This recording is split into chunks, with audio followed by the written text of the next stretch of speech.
தமிழ்நாடு பாஜகவோட தலைவராக இருக்கிறது பெரிய ஒரு சிக்கல். ஸோ உங்களோட மெயினான எஃபர்ட் எப்படி இருக்குன்னா, ஏதாவது ஒன்று நடக்கும், அதை எதிர்கட்சிகள் அதை பெருசாக கையில் எடுப்பாங்க, நீங்க அதுக்கு ரியாக்ட் பண்ணிக்கிட்டே இருப்பீங்க. நீங்க நரேட்டிவே செட் பண்ண மாட்டீங்க, நீங்க அவங்களுக்கு ரியாக்ட் பண்ணிக்கிட்டே இருப்பீங்க. பாஜகவை தமிழ்நாட்டில் வளர்க்கிறது கஷ்டம்.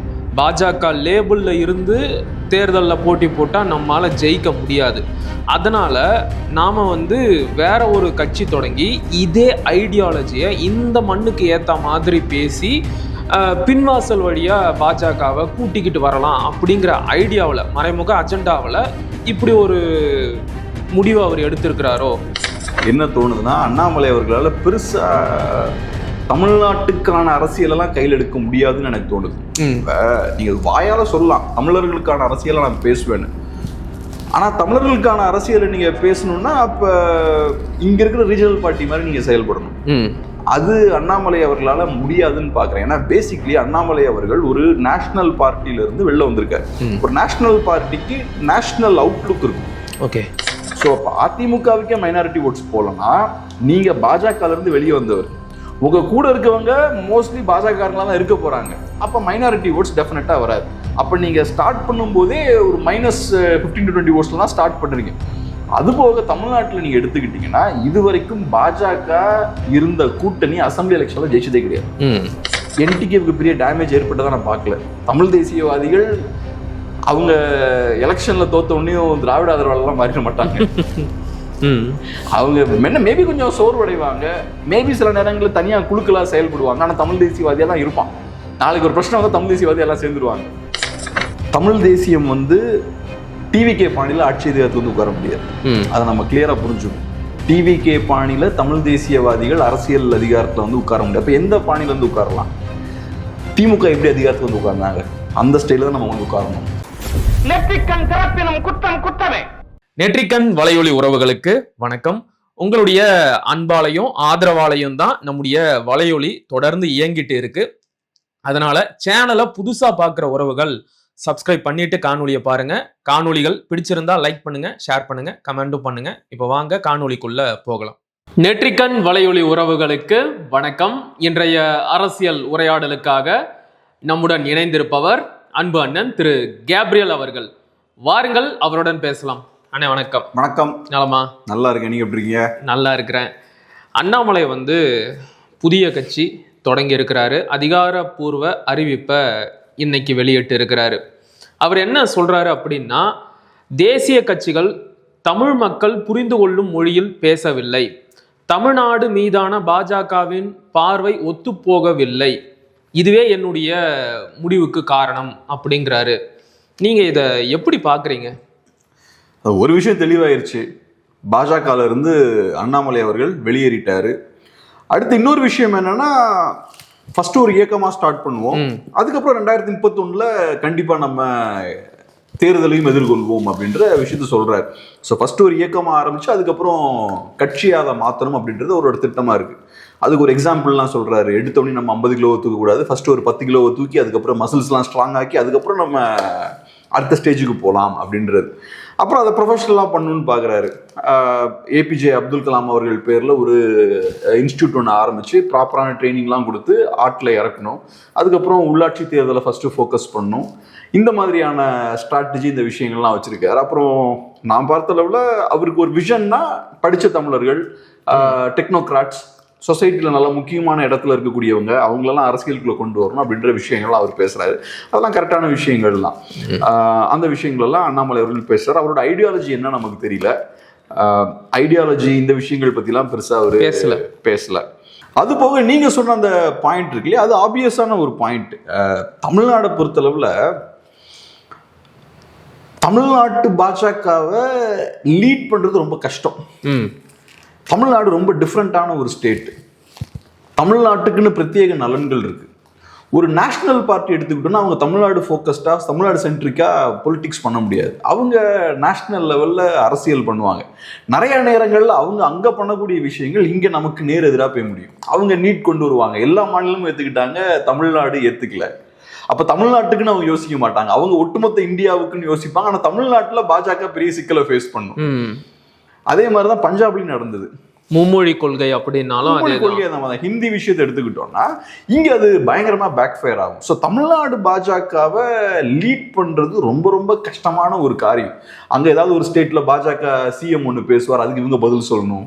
ஒரிசால அங்க பாஜக காரங்க எதையாவது பேசினா அதுக்கும் இங்க பதில் சொல்லணும். அமித்ஷா அங்க ஒரிசால போய் பேசும்போது அங்க இருக்க மக்களை டார்கெட் பண்ணி அவர் பேசுவார். பட் அதுக்கு நீங்க இங்க பதில் சொல்லணும். நம்ம தமிழர்கள் அதை கேர்ஃபுல்லா வாட்ச் பண்ணிட்டு இருப்போம்.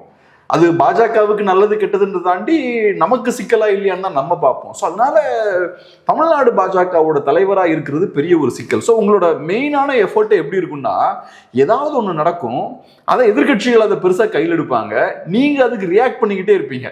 நீங்க நரேட்டிவே செட் பண்ண மாட்டீங்க, நீங்க அவங்களுக்கு ரியாக்ட் பண்ணிக்கிட்டே இருப்பீங்க. உங்களால இந்த பாதையில நம்ம போகணும்னு நினைச்சு போகவே முடியாது.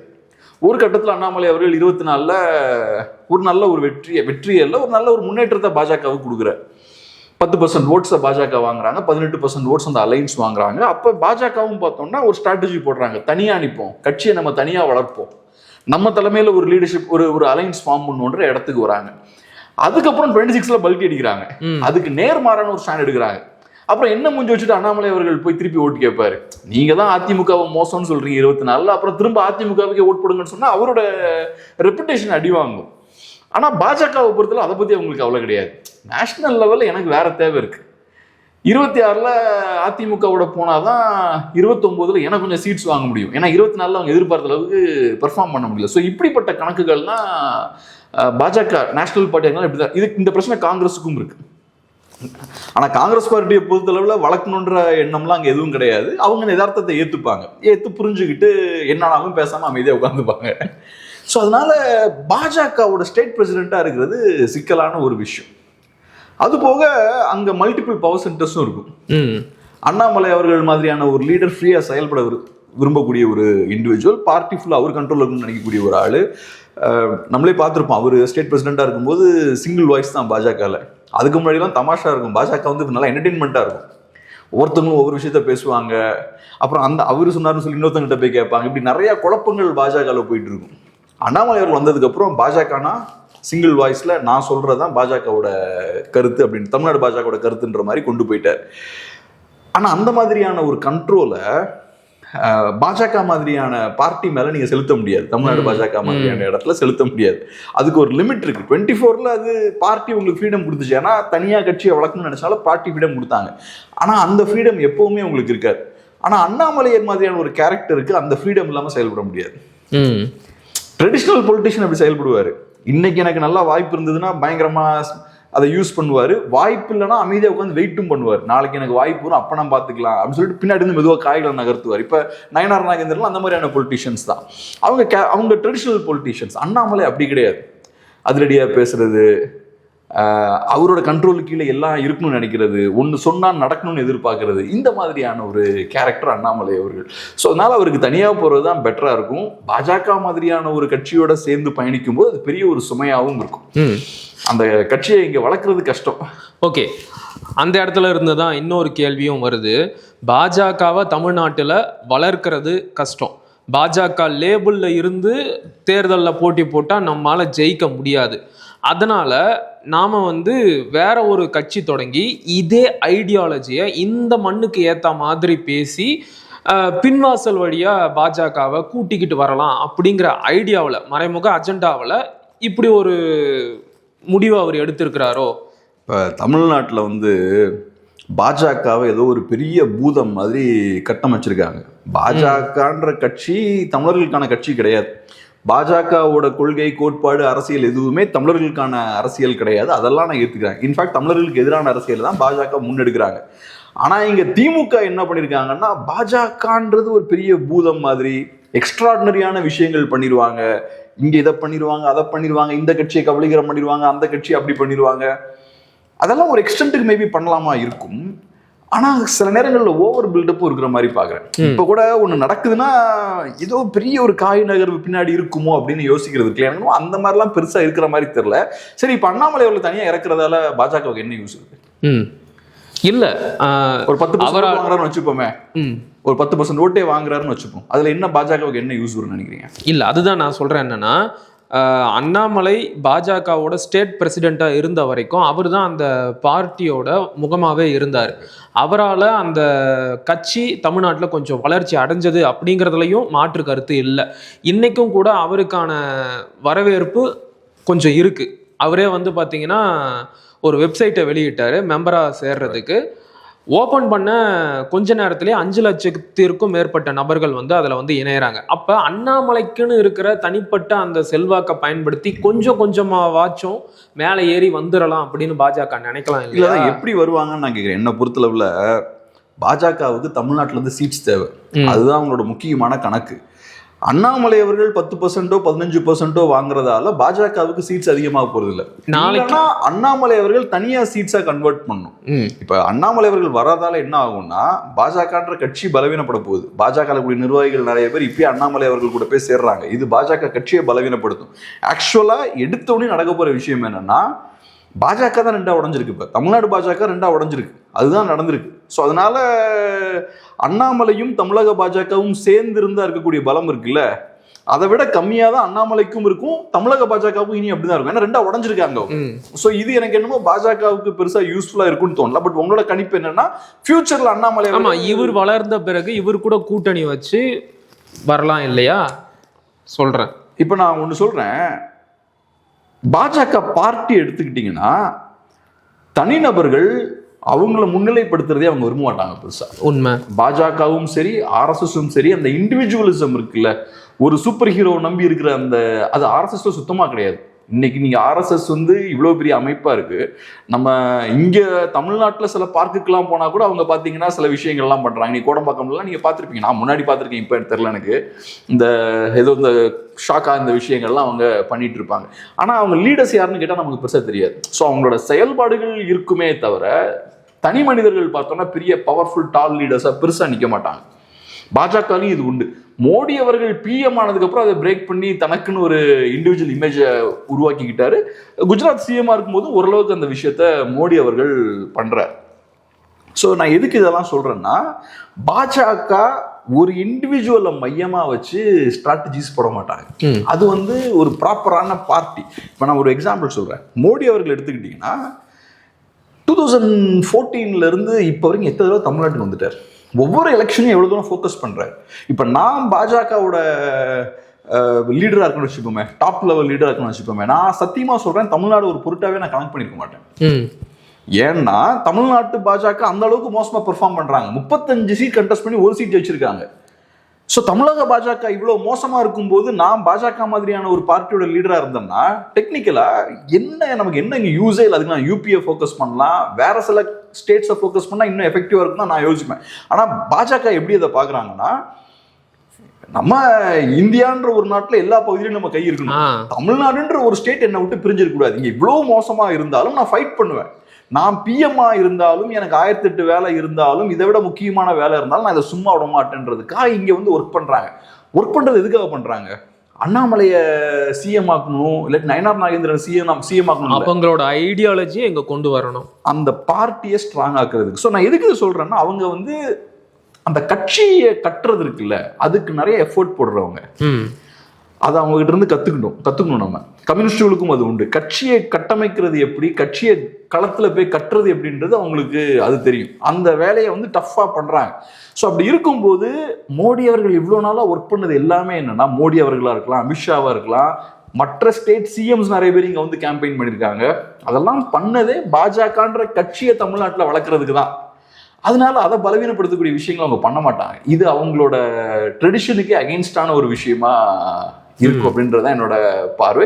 ரெண்டாவது, தனியா அண்ணாமலை போறதால அவர் தனியா போய் நாளைக்கு புது கட்சியை கட்டமைச்சு ஒரு 20-25% ஓட்ஸை வாங்கி சீட்ஸ் வாங்கிட்டு அதுக்கப்புறம் இங்க வந்து சேர்றதெல்லாம் டஃப்பான ஒர்க்குங்க. ரொம்ப லாங் ப்ராசஸ். அது ரொம்ப டஃப்பான ஒர்க். பாஜகவுக்கு அவ்வளவு பெரிய தொலைநோக்கு பார்வையெல்லாம் இருக்காது. 2024க்கும் 26க்கும் 2 வருஷத்துல பெருசா ஸ்டாண்டு மாறுது. நீங்க சொன்ன தொலைநோக்கு பார்வையெல்லாம் எதுவுமே இல்லை. எப்படி அந்த ஸ்டாண்டு மாறுது? 24ல அவங்க எதிர்பார்த்த மாதிரி சீட்ஸ் ஜெயிக்கல, உடனே பட்டுன்னு அங்கிருந்து இந்த பக்கம் தாவிட்டாங்க. அண்ணாமலை ஓரம் கட்டினாங்க, நயனார் நாகேந்திரன் கொண்டு வந்தாங்க, அதிமுக கூட போயிட்டாங்க. இபிஎஸ் அவர்களுக்கு கோபம் ஏற்படுத்துற மாதிரி அவரு முகம் கொன்ற மாதிரி எதுவும் பண்ணிடக்கூடாது. டக்குன்னு அண்ணாமலை அவர்களை ஓரம் கட்டி நயனாரை உள்ள கொண்டு வந்தாங்க. ஸோ அவங்கள பொறுத்தளவில் அவ்வளோதான், சிம்பிளா நேஷனல் லெவல் எனக்கு தேவை, முடிஞ்சு போச்சு. ஒரு முடிவு எடுத்தாச்சுன்னா ஸ்டேட் லெவலில் மாற்றங்கள் அதுக்கு ஏற்ற மாதிரி பட்டு தூக்கி போடுறது. பிளான் ஏன்னா அண்ணாமலை எனக்கு தேவை, பிளான் பின்னா எனக்கு அண்ணாமலை தேவையில்லை, பட்டு தூக்கி போட்டுருவோம். இப்பயும் அண்ணாமலைக்கான அதிருப்தி என்னன்னா, நான் எப்படி பார்க்குறேன்னா, அண்ணாமலைக்கு இப்போ அவர் என்ன ஹோப்பில் பாஜகவில் இருந்திருப்பார் நினைச்சா 24 வெளில போயிருக்கலாம். 24லயே இவங்க 24ல எப்போ அதிமுகவோட பாஜக போறேன்னு சொல்லியிருந்தாங்களோ அப்பயே அவர் தனியாக போயிருக்கலாம். ஆனால் அதை பண்ணாமல் இவ்வளோ நாள் ஏன் வெயிட் பண்ணாருன்னா, அவருக்கு ஒரு ஹோப் இருந்தது. அதிமுக பாஜக கூட்டணி பெரிய தோல்வி அடைஞ்சு திமுக ஜெயிச்சிருந்தாங்கன்னா திரும்ப அண்ணாமலை கிட்ட வந்திருப்பாங்க, திரும்ப பழைய ஸ்ட்ராட்டஜிக்கு போயிருப்பாங்க பாஜக. ஆனா இங்க அதிமுக பாஜக தோத்துருச்சு ரைட்டு, ஆனா வந்து உட்கார்ந்துருக்கிறது தாவேகா வந்து உட்கார்ந்துருக்காங்க. ஸோ இப்போ என்ன ஆயிடுச்சு, பாஜகவால தாவேகா கிட்டையும் போக முடியாது, அதே மாதிரி பாஜகவால இப்ப திமுக கிட்டையும் போக முடியாது. இப்ப பாஜக இருக்கிற ஒரே ஹோப் என்ன, அதிமுக மட்டும்தான். அப்ப அதிமுகவோட தான் அவங்க இருக்க போறாங்க, பாஜகவுக்கு ஒரு ஆப்ஷனே கிடையாது. அது அண்ணாமலைக்கு இப்ப டோர் ஓப்பன் ஆகாது. அண்ணாமலைக்கு இப்ப ஹோப்பே இல்லை. ஏற்கனவே 2 வருஷம் அண்ணாமலை அவர்கள் லோ ப்ரொஃபைல் இருந்திருக்காரு, ஒன்றும் பேசாம அமைதியா ஓரமா உட்காந்துருக்காரு, ஏதோ மாறுன்ற நம்பிக்கையெல்லாம் சைலண்டா உட்கார்ந்து இருந்தது. இப்ப மே 4க்கு அப்புறம் பார்த்தோம்னா நமக்கு அடுத்த 5 வருஷத்துக்கு எதுவும் மாற போறது இல்லைன்னு அவருக்கு தோணும். இப்ப அப்ப இவங்க டைம் வேஸ்ட் பண்ணிட்டு இருக்க முடியாதுல்ல. ஸோ அதனால தனியா அவர் போறது தான் அவருக்கு பெட்டரான ஆப்ஷன். ஓகே, இப்போ கொள்கை கோட்பாடு அப்படின்னு அவர் எதையுமே வந்து இன்னும் அறிவிக்கல. ஆனால் எனக்கு என்ன கேள்வினா, இது நாள் வரைக்கும் ஒரு தேசிய கட்சியில் பயணித்தவர், இந்துத்துவ அரசியலை பேசினவர், அப்படிப்பட்டவரால் திடீர்னு மாநிலம் சார்ந்து, மாநில உரிமைகள் சார்ந்து, மாநில சுயாட்சி சார்ந்து கொள்கைகளை வகுத்து அதன் அடிப்படையில் செயல்பட முடியுமா?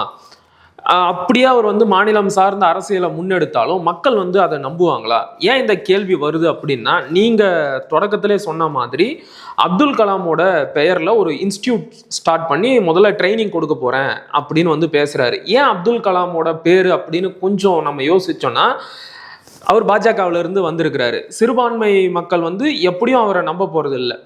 ஸோ அந்த நம்பிக்கையை பெறுவதற்காக நான் அப்துல் கலாமோட பேர்லேயே தொடங்குறேன் பாருங்க, நான் வந்து பாஜக சிந்தனையிலிருந்து மொத்தமாக வெளியே வந்துட்டேன் பாருங்கன்னு காட்டுறாரா? என்ன மாதிரியான ஐடியாலஜியில் பயணிப்பாருன்னு நான் கேட்குறேன். எனக்கு என்ன தோணுதுன்னா, அண்ணாமலை அவர்களால் பெருசா தமிழ்நாட்டுக்கான அரசியலெல்லாம் கையில் எடுக்க முடியாதுன்னு எனக்கு தோணுது. இப்போ நீங்கள் வாயால் சொல்லலாம் தமிழர்களுக்கான அரசியலை நான் பேசுவேன்னு, ஆனால் தமிழர்களுக்கான அரசியலை நீங்கள் பேசணும்னா அப்போ இங்கே இருக்கிற ரீஜனல் பார்ட்டி மாதிரி நீங்கள் செயல்படணும். அது அண்ணாமலை அவர்களால் முடியாதுன்னு பார்க்குறேன். ஏன்னா பேசிக்லி அண்ணாமலை அவர்கள் ஒரு நேஷனல் பார்ட்டியிலிருந்து வெளில வந்திருக்காரு. ஒரு நேஷனல் பார்ட்டிக்கு நேஷனல் அவுட்லுக் இருக்கும். ஓகே, இப்போ அண்ணாமலை அவர்கள் வெளியே வந்தாச்சு, அவரோட நிறைய பேர் வந்து சேர போகிறாங்க. அவங்கெல்லாம் யாராக இருப்பாங்க? மோஸ்ட்லி பாஜகக்காரங்களாக தான் இருப்பாங்க. பாஜகக்காரங்க தான் இவ்வளோ நாளாக அண்ணாமலை அவர்களை கொண்டாடினது, நாளைக்கும் அண்ணாமலை அவர்களோட பயணிக்க போகிறது பாஜகக்காரங்க தான். ஸோ அவங்க அண்ணாமலை கிட்ட இருந்து எதிர்பார்க்க போகிறது நேஷனல் பாலிடிக்ஸ் தான். மேபி தமிழ்நாட்டில இருந்து ஒரு நேஷனல் பாயிண்ட் ஆஃப் வியூல இருந்து அரசியல் அணுகிறத அவங்க விரும்புவாங்க. இப்போ நான் எப்படி பார்க்குறேன்னா, பாஜக என்ன பண்ணாலும் தமிழ்நாட்டில் வளர முடியாது. ஆமாம். ஆனால் பாஜக செய்ய வேண்டிய காரியங்களை தவறுகள் பண்ணாமல் ஒழுங்காக செஞ்சாங்கன்னா இப்போ இருக்கிறத விட கொஞ்சம் பலமாக இருக்கலாம். அதான் என்னோட பாயிண்ட். ஆனால் நீங்கள் என்னைக்குமே ஃபுல்லாக பாஜகவால் தமிழ்நாடு கைப்பற்ற முடியாது. மேபி பேக்டோர் வழியாக நீங்கள் சொன்ன மாதிரி ஏதாவது பண்ணலாம். பட் நார்மலாக எலெக்ஷன் ஜெயிச்சு பாஜகவால் பெருசாக இங்கே ஸ்கோர் பண்ண முடியாது. ஆனால் ஒழுங்காக செய்ய வேண்டிய காரியங்களை கரெக்டாக பண்ணாங்கன்னா இப்போ இருக்கிறதோட கொஞ்சம் ஸ்ட்ராங்காக இருக்கலாம். மேபி கொஞ்சம் சீட்ஸ்லாம் ஜெயிச்சு எடுத்துருக்கலாம். இப்போ 35 சீட்ஸ் கண்டெஸ்ட் பண்ணி ஒரு சீட் ஜெயிக்கிறத விட கொஞ்சம் பெட்டராக பெர்ஃபார்ம் பண்ணலாம். அந்த வேலையை அண்ணாமலை பண்ணலான்னு பார்க்குறேன். அண்ணாமலை அவர்கள் தனியாக இருக்கும்போது பாஜக செய்யக்கூடிய தவறுகளை அவர் செய்ய வேண்டிய அவசியம் இல்லை. தனியாக இருக்கும்போது சில விஷயங்களை கரெக்டாக பண்ணாருன்னா கொஞ்சம் இன்னும் கொஞ்சம் கூட பெட்டரான ரீச் இருக்கும். ஆனால் நீங்கள் நினைக்கல அப்படி. அஃப்கோர்ஸ் இப்போ நீங்கள் கேட்ட கேள்வி என்னன்னா, தமிழர்களுக்கான அரசியல் பண்ண முடியுமான்னு கேட்குறீங்க. ஒரு தமிழ் தேசிய கட்சி மாதிரிலாம் அவரால் செயல்பட முடியாது. ஏன்னா அவரு சொல்லக்கூடிய இந்த நேஷனல் பாலிடிக்ஸ்க்கு எதிராக போகுது. ஸோ அப்போ அவர் நேஷனல் ஃப்ரேம் ஒர்க்குள்ளதான் அவர் செயல்படுறாரு. அவர் இப்போ நீங்களே வந்துட்டீங்க, அப்படி ஒரு மறுபடியும் நேஷனல் ஃப்ரேம் ஒர்க்குள்ள இருந்துகிட்டு ஒரு மாநில அரசியலை முன்னெடுத்தா தமிழ்நாட்டு மக்கள் அதை ஏத்துக்குவாங்களா? அதான் நான் சொல்ல வரேன். உங்களுக்கு கிளியரா நான் ஃபர்ஸ்டே சொன்னேன், பாஜக என்ன பண்ணாலும் தமிழ்நாட்டில் வளர முடியாது. அதுக்கு அர்த்தம் என்னன்னா, இந்துத்துவா பொலிட்டிக்ஸுக்கு தமிழ்நாட்டில் பெருசா ஸ்பேஸ் கிடையாது. அதை நம்ம ஏற்கனவே 70 ஆண்டுகளுக்கு முன்னாடியே தமிழ்நாட்டில் வீழ்த்தியாச்சு. ஸோ அப்போ பாஜக ஒழுங்கா பெர்ஃபார்ம் பண்ணாங்கன்னா, ஒழுங்கா அரசியல் பண்ணாங்கன்னா இதை விட கொஞ்சம் பெட்டரா இருக்கலாம். அண்ணாமலை அவர்களும் அந்த அளவுக்கு தான் போக முடியும். ஸோ தமிழ்நாட்டில் பெரிய அவர் பேசக்கூடிய அரசியலுக்கு பெரிய ஸ்பேஸ் இருக்கும் நான் பார்க்கல. ரெண்டாவது, இப்போ மைனாரிட்டி ஓட்ஸ் கண்டிப்பாக வராது, மைனாரிட்டி சப்போர்ட் கண்டிப்பாக வராது. ஏன்னா நீங்கள் பாஜக பேக்ரவுண்ட்ல இருந்து வரீங்க. இன்னைக்கு அதிமுகவை நம்புறதுக்கே மைனாரிட்டிஸ் டவுட் யோசிக்கிறாங்க. ஏன் யோசிக்கிறாங்க? கூட்டணி வச்சாங்க. 21 நீங்க கூட்டணி வச்சீங்க, 24ல கூட்டணியை உடைச்சும் ஓட்டு போடல. ஸோ கூட்டணியில் இல்லைனாலும் மக்கள் ஓட்டு போடல. எப்படி பார்க்குறாங்க? 21ல ஒரு தடவை அங்கே போயிட்டாங்க. அப்போ இவங்க ஏதோ நீங்கள் சொன்ன மாதிரி பேக் டோரில் ஏதோ நடந்திருக்கும், அவன் அதிமுகவை பாஜக கண்ட்ரோல் பண்ணுறாங்க, இப்படி ஏதோ நிறைய விஷயங்கள் அவங்க மைண்டில் போகுமா இருக்கலாம். ஆனால் ஃபேக்ட் என்னன்னா அந்த பக்கம் போகல மைனாரிட்டி ஓட்ஸ். ஸோ அப்போ அதிமுகவுக்கே மைனாரிட்டி ஓட்ஸ் போகலன்னா நீங்கள் பாஜகலேருந்து வெளியே வந்தவர், உங்கள் கூட இருக்கவங்க மோஸ்ட்லி பாஜகங்களா தான் இருக்க போகிறாங்க. அப்போ மைனாரிட்டி ஓட்ஸ் டெஃபினட்டாக வராது. அப்போ நீங்கள் ஸ்டார்ட் பண்ணும்போதே ஒரு -15 to 20 ஓட்ஸ்ல தான் ஸ்டார்ட் பண்ணுறீங்க. அதுபோக தமிழ்நாட்டில் நீங்கள் எடுத்துக்கிட்டீங்கன்னா இது வரைக்கும் பாஜக இருந்த கூட்டணி அசம்பிளி எலெக்ஷனில் ஜெயிச்சதே கிடையாது. அவங்களோட 45 year ஹிஸ்டரியில் தமிழ்நாட்டில் ஒரு எலெக்ஷன் கூட பாஜக இருந்த கூட்டணி ஜெயிச்சது கிடையாது. அப்போ இது ஏதோ ஒரு காட்டுதல், ஒரு சிக்னல் இருக்குல்ல. ஆமாம், அந்த கட்சி இருக்கக்கூடிய அலைன்ஸால ஜெயிக்க முடியாதுன்ற ஒரு சூழல் இங்கே இருக்கு. அந்த பேகேஜ் அண்ணாமலைக்கும் பாஜகவுக்கு இருந்த அளவுக்கு இல்லைன்னாலும் கொஞ்சம் அண்ணாமலை அவர்களுக்கும் இருக்கும். ஏன்னா அண்ணாமலையோட அடையாளமே பாஜக தான், அங்க இருந்தா வராரு. அதனாலதான் கேட்கிறேன், அவருக்கு அந்த பேகேஜ் இருக்கிறதுனால தான் சிறுபான்மை மக்களை நம்ப வைப்பதற்காக அப்துல் கலாம் ஒரு இஸ்லாமியரோட பேர்லயே அரசியல் பயிற்சி மையத்தை தொடங்குறாரா, நான் அங்கிருந்து வந்துட்டேன், என்ன நீங்க முழுமையா நம்பலாம் அப்படிங்கிற மாதிரி காட்டிக்க பாக்குறாரான்னு நான் கேட்கிறேன். ஒன்றும் இல்லைங்க, வாஜ்பாயால அதை பண்ண முடிஞ்சுதா? மோடியால அதை பண்ண முடிஞ்சுதா? இல்ல, முடியல. பாஜக தான் அப்துல் கலாமுக்கு அந்த வாய்ப்பு கொடுத்தது. ஆமா, நீங்க சொன்ன மாதிரி அப்துல் கலாமை காட்டி சிறுபான்மையினர் ஓட்ட பாஜகவால வாங்க முடியலன்னா அப்துல் கலாம்ன்றத பேரை மட்டும் வச்சுட்டு எப்படி அண்ணாமலை அவர்களால பண்ண முடியும்? இப்ப மைனாரிட்டிஸ் நான் சொன்ன மாதிரி 50-20% தான், அது ஒன்றும் பெரிய நம்பர்ல அவங்கள சார்ந்து இருக்கணும்னு ஒன்றும் அவசியம் கிடையாது. நான் என்ன யோசிக்கிறேன்னா அண்ணாமலை அவர்கள் பெரிய இம்பாக்ட் கண்டிப்பா ஏற்படுத்துவார். நீங்க சொன்ன மாதிரி அந்த வெப்சைட்ல இப்பவே 5 லட்சம் பேரோ அதுக்கும் அதிகமா நம்ம வீடியோ தொடர்ந்து ஏறிக்கிட்டே இருக்காங்க. அந்த வீடியோ போடும்போது இன்னும் அதிகமா கூட வருவாங்க. அவரு ஒரு யங்கான ஆளு, டைனமிக்கான ஆளு, நல்ல இம்பாக்டை ஏற்படுத்துவாரு, அதெல்லாம் எந்த மாற்று கருத்தும் இல்லை. ஆனா அவரோட அந்த அரசியலுக்கு தமிழ்நாட்டில் அதிகாரத்துக்கு வர அளவுக்கு பலம் இருக்கான்றது ஒரு பெரிய கேள்விக்குறின்றேன். அதுக்கான ஸ்பேஸ் கம்மின்ற. ஏன்னா இப்போ நம்ம நேஷனல் பாலிடிக்ஸ்ல இருந்தாங்க ஸ்டேட் பாலிடிக்ஸ்க்கு வந்திருக்கோம். நம்ம இப்போ அடுத்து எங்கே போகலாம்னா இன்னும் ஃபோக்கஸ்டாக தான் போக முடியும்.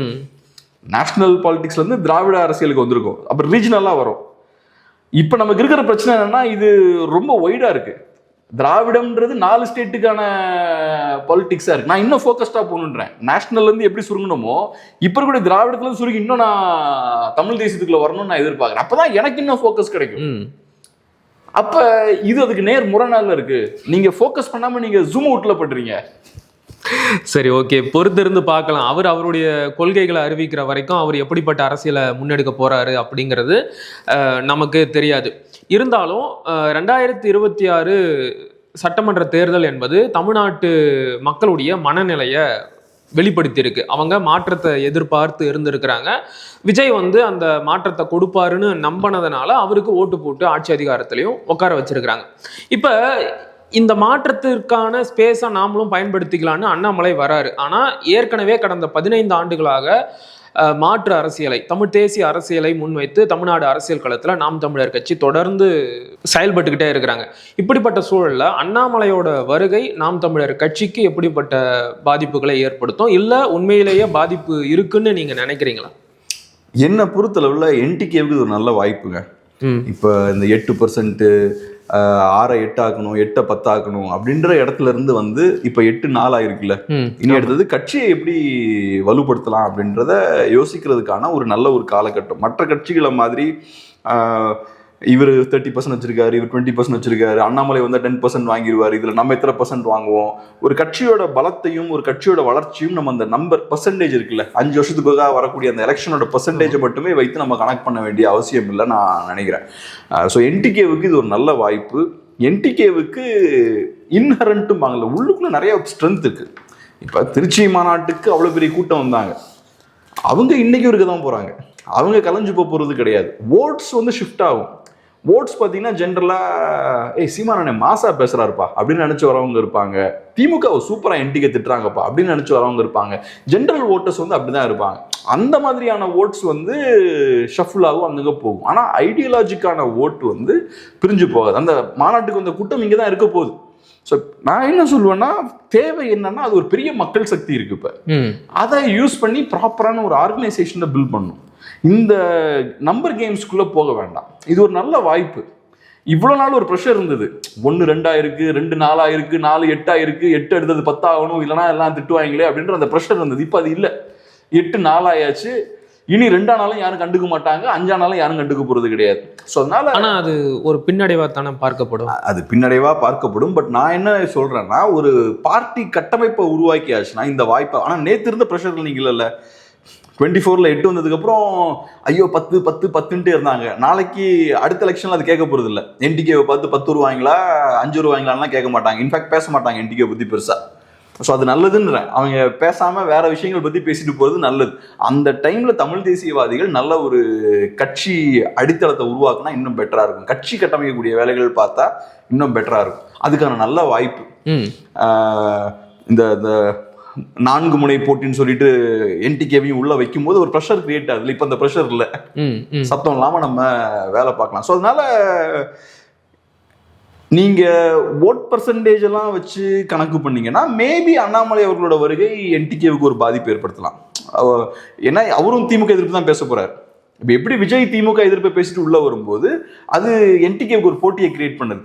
ஒரு புதுசா ஒரு பிளேயர் உள்ள மார்க்கெட்டுக்குள்ள என்ட்ராகிற அண்ணாமலையும் அதே அரசியல் தான் பேச போறாரு. ஸோ ஓட்டு அரசியல் எடுத்துக்கிட்டோம்னா, வாக்கு அரசியல் எடுத்துக்கிட்டோம்னா மேபி அது ஒரு போட்டியை, எக்ஸ்ட்ரா ஒரு போட்டியை ஏற்படுத்துது. ஆனா அதை தாண்டி அதை மட்டுமே நம்ம வச்சு பார்க்கணும்னு அவசியம் இல்லைன்றதான் என்னோட பாயிண்ட்.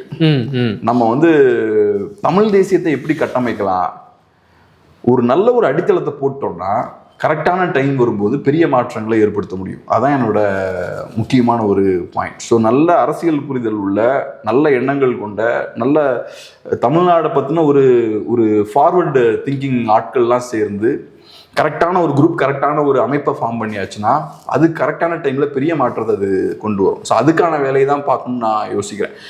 அந்த வகையில் என்டிகேவுக்கு பெரிய டேமேஜ் ஏற்பட்டதை நான் பார்க்கல. தமிழ் தேசியவாதிகள் அவங்க எலெக்ஷனில் தோத்த உடனேயும் திராவிட ஆதரவாளர்லாம் மாறிட மாட்டாங்க. அவங்க மேபி கொஞ்சம் சோர்வடைவாங்க, மேபி சில நேரங்களில் தனியாக குழுக்களாக செயல்படுவாங்க. ஆனால் தமிழ் தேசியவாதியாக தான் இருப்பான். நாளைக்கு ஒரு பிரச்சனை வந்தால் தமிழ் தேசியவாதி எல்லாம் சேர்ந்துருவாங்க. ஸோ அந்த கூட்டத்தை இன்னும் பெருசாக்கணும். அந்த கூட்டம் இன்னும் ஆர்கனைஸ்டா இருக்கணும். இப்போ இன்னும் ஆர்கனைஸ்டா இல்லை, இந்த கூட்டம் ஆர்கனைஸ்டா இல்லை. ஓகே, அதை இன்னும் ஆர்கனைஸ்டான ஒரு கூட்டமா எதுக்கு ஆர்கனைஸ் பண்றோம்? இப்போ நான் நிறைய ஃபேக்டரிஸ்லாம் பார்த்துருக்கேன்.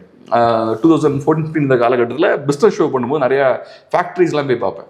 நீங்கள் அந்த ஃபேக்டரியை பார்த்தாலே சொல்லிடலாம், சில ஃபேக்டரிஸ் ஆர்கனைஸ்டாக இருக்கும், சில ஃபேக்டரிஸ் பார்த்தீங்கன்னா கச்சமுச்சன்னு இருக்கும், ஆர்கனைஸ்டாக இருக்காது. ஆர்கனைஸ்டாக இல்லாத ஃபேக்டரிஸால நல்ல அவுட்புட் ப்ரொடியூஸ் பண்ண முடியாது. நல்ல ஆர்கனைஸ்டான ஃபேக்டரிஸால தான் நல்ல அவுட்புட் ப்ரொடியூஸ் பண்ண முடியும்.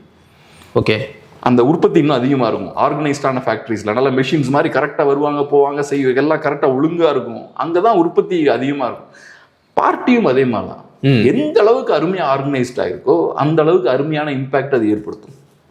ஸோ அந்த ஒரு கட்டமைப்பை இப்போ உருவாக்குறது தான் கரெக்டான வேலையாக இருக்கும்னு நினைக்கிறேன். சரி, இப்போ இன்னொரு கேள்வி, இந்த ஓட்டு அரசியல் நம்ம வெளில வர்றது பெட்டர். ஒரு 5 வருஷமா நம்ம இதை பேசிட்டோம், இந்த 5 10 2 இது டசன்ட் மீன் எனிதிங். ஆனா தமிழ் தேசியம் ஆட்சி அதிகாரத்துக்கு போகணும் அப்படிங்கிறதும் முக்கியமான ஒரு அரசியல் தானே. எனக்கு என்ன தோணுதுன்னா, நம்ம வந்து தமிழ் தேசியம் வந்து டிவிகே பாணியில் ஆட்சி அதிகாரத்தில் வந்து உட்கார முடியாது. அதை நம்ம கிளியரா புரிஞ்சுக்கணும். டிவிகே பாணியில தமிழ் தேசியவாதிகள் அரசியல் அதிகாரத்தில் வந்து உட்கார முடியாது. அப்போ எந்த பாணியில வந்து உட்காரலாம்? திமுக எப்படி அதிகாரத்தில் வந்து உட்கார்ந்தாங்க அந்த ஸ்டைல தான் நம்ம வந்து உட்காரணும். கட்சியை கட்டணும், இயக்கத்தை ஃபர்ஸ்ட் கட்டினாங்க, கட்சியை கட்டினாங்க, ஸ்லோவாக கொஞ்சம் கொஞ்சமாக. அது மட்டும் கிடையாது, திராவிடத்துக்கு தேவையான வரலாற்று அடித்தளம் போட்டாங்க. ஸோ திராவிடத்துக்கு ஒரு வரலாற்று பார்வை இருக்கு, அது தமிழ் தேசிய வரலாற்று பார்வைக்கு நேர் முரணானது. ஆனால் அவன் வசதிக்கு ஏற்ற மாதிரி அவன் ஒரு வரலாற்று அடித்தளத்தை கட்டுறான். ஸோ ஒரு வரலாற்று அடித்தளம் இருக்கு, அதுக்கு பின்னாடி ஒரு பொருளாதாரம் இருக்கு, அது எல்லாத்தையுமே உருவாக்கணும். அது ஏகப்பட்ட விவாதங்கள், கருத்து மோதல்கள்லாம் தாண்டி தான் அது நடக்குது. அதெல்லாம் அந்த அடித்தளத்தை போட்டு அதுக்கப்புறம் அவங்க அதிகாரத்துக்கு வராங்க. ஸோ நம்ம வந்து அதிமுக ஸ்டைலில், டிவிகே ஸ்டைலில் தமிழ் தேசியவாதிகள் அதிகாரத்தை கைப்பற்ற முடியாது. நம்ம 50s and 60s எப்படி திராவிடர்கள் அதிகாரத்துக்கு வராங்களோ அந்த ஸ்டைலில் தான் வர முடியும். அந்த ஸ்டைலில் நம்ம அதிகாரத்தை கைப்பற்றணும்னா வெறுமனே நம்ம இந்த நம்பர் கேம்ஸ்லேயே இருக்க முடியாது. சித்தாந்தம், கட்சி கட்டமைப்பு, ஒரு சரியான தருணம், அதன் பிறகு தேர்தல். இன்னைக்கு பாருங்க, இப்ப நீங்க டிவிக்கே நீங்க பவர்ல இருக்காங்க, இவங்கனால சஸ்டைனபிளா ரன் பண்ண முடியாது. இந்த சிஸ்டம் வந்து ஏற்கனவே இன்னைக்கு திமுகவும் அதிமுகவும் பெரிய பின்னடைவை சந்திக்கிறாங்கனால இந்த சிஸ்டம் வீக்கா இருக்குன்னு அர்த்தம். 50 வருஷம் கழிச்சு நீ தானே விழுறாங்க. கண்டிப்பா இது விஜயால மட்டும் கிடையாது, இந்த சிஸ்டமே சரியா ஃபங்க்ஷன் ஆக மாட்டேங்குது. அதிருப்தி ரொம்ப அதிகமாயிருக்கு. ஜென்சி இன்னைக்கு உள்ள கொண்டு வர முடியல. இவங்க கட்டுப்பாட்டை மீறி தமிழ்நாட்டில் 30% பாப்புலேஷன் வேற ரூட்ல போய்கிட்டு இருக்கு. இது 20 இயர்ஸ்க்கு முன்னாடி இது இல்லை. அப்ப புதுசா வர ஜென்ரேஷன்லாம் அவங்களால அட்ராக்டே பண்ண முடியல. அங்கதான் விஜய் உள்ள வரார். ஸோ அப்ப இன்னைக்கு விஜய் வந்தும் அவர்கிட்ட இதே சிஸ்டம் தான் கையில இருக்கு. அந்த சிஸ்டம் அவங்க பெருசா மாற்றவும் முயற்சி பண்ணல. அதுதான் முக்கியமான பாயிண்ட். ஏன்னா நீங்க சிஸ்டமை மாத்தணும்னா நீங்க ஒரு மூமெண்டா இருக்கணும். மூமெண்ட் மக்களோட ப்ரெஷரை யூஸ் பண்ணா நீங்க சிஸ்டமை மாற்ற முடியும். ஓகே, நீங்க ஒரு தனி மனிதனா போய் சிஸ்டமை மாற்ற முடியாது. விஜய் அவர்கள் மட்டும்தான் இப்ப அங்க இருக்காரு. ஓட்டு போட்டவங்கலாம் வெளில வர மாட்டாங்க. அவங்க விஜய் அவர்கள் சூப்பர் ஹீரோன்னு சொல்லி ஓட்டு போட்டிருக்காங்க. அவன் வெளில வந்து நிற்க மாட்டான். அவன் பொலிட்டிக்கல் ஆக்டிவிஸ்ட் கிடையாது. ஸோ அதனால இப்ப பார்த்தோன்னா ஏகப்பட்ட குழப்பங்கள் வருது. ஏற்கனவே குழப்பங்கள் இருக்கு. இவங்க இன்னும் நிறைய குழப்பங்கள் உருவாக்க போறாங்க. அது இன்னும் நிறைய பிரச்சனைகளை கிரியேட் பண்ணும். நாம இதை ஏன் நான் சொல்றேன், நம்ம சொன்னல கரெக்டான தருணம்னு சொன்னோம்ல, அது வரதுக்கான வாய்ப்புகள் நிறைய இருக்கு. போக போக இன்னும் நிறைய கேஸ், நிறைய குழப்பங்கள் நிறைய வந்துகிட்டே இருக்கும். அதுக்கு நம்ம வந்து தயாரா இருக்கணும். ஒவ்வொரு குழப்பம் வரும்போதும் கொஞ்சம் கொஞ்சமா அந்த குழப்பங்களை யூஸ் பண்ணி பலம் பெற்றுக்கிட்டே இருக்கணும். புரியுது. ஃபர்ஸ்ட் குழப்பம் வரும்போது ஒரு 10% பலமாகணும். செகண்ட் குழப்பம் வரும்போது அதை இன்னொரு 20% பலமாகணும். அந்த குழப்பங்களை கரெக்டாக யூஸ் பண்ணணும்னா நம்ம ஆர்கனைஸ்டா இருக்கணும்.